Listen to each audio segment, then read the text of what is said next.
Comme annoncé dans les titres, l'on peut dire que la Côte d'Ivoire a mal à sa forêt. Le patrimoine forestier ivoirien a toujours été abusivement exploité. Les forêts classées sont tout simplement dans un état de dégradation avancée. Notre reporter Michel Diré a voulu faire un état des lieux. Nous sommes dans la forêt classée de Monogaga à environ 300 km d'Abidjan. Située à proximité de la mer, elle s'étend sur une superficie de plus de 35 000 hectares et abrite le plus gros macouré de Côte d'Ivoire d'une circonférence de 12 mètres 40. Jadis forêt de référence, le taux de dégradation de la forêt classée de Monogaga est estimé aujourd'hui à 90%. La pratique de l'agriculture pérenne extensive, le feu de brousse suscité pour la chasse, le défrichement sont entre autres les maux de cette forêt qui a connu ses premières turbulences dès 1999. Nous avons dans le Bas-Sassambra en 1999 un conflit foncier entre les autochtones Koumen et les allogènes burkinabés. Ce conflit foncier a amené les populations allogènes de Tabou à se déporter dans le département de San Pedro. Ça, c'est un mouvement qui a eu pour conséquence l'infiltration de forêts classées. Nous avons aussi le deuxième événement qui est la crise socio-militaro-politique de 2002, de septembre 2002, avec le déplacement des populations des zones CNO, zone centre-nord-ouest, vers les zones dites gouvernementales. Cela a eu pour conséquence l'infiltration aussi des forêts classées. Troisième événement qui est un événement récent, c'est la crise post-électorale. Cette période de courte durée, mais qui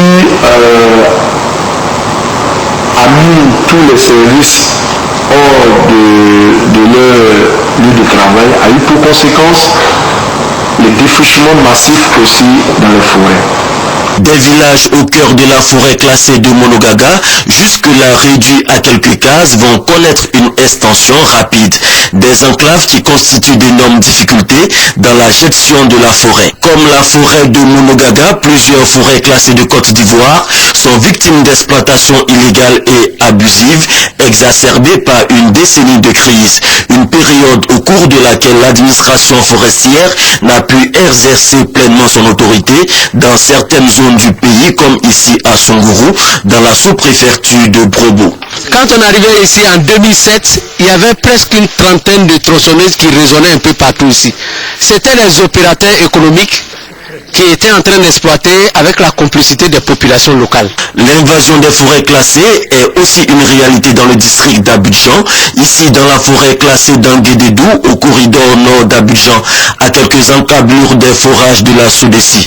Les habitations poussent comme des champignons. Ajoutés aux dépôts sauvages d'ordures, la menace est réelle sur la nappe phréatique d'Abidjan, principale source d'approvisionnement en eau potable du district.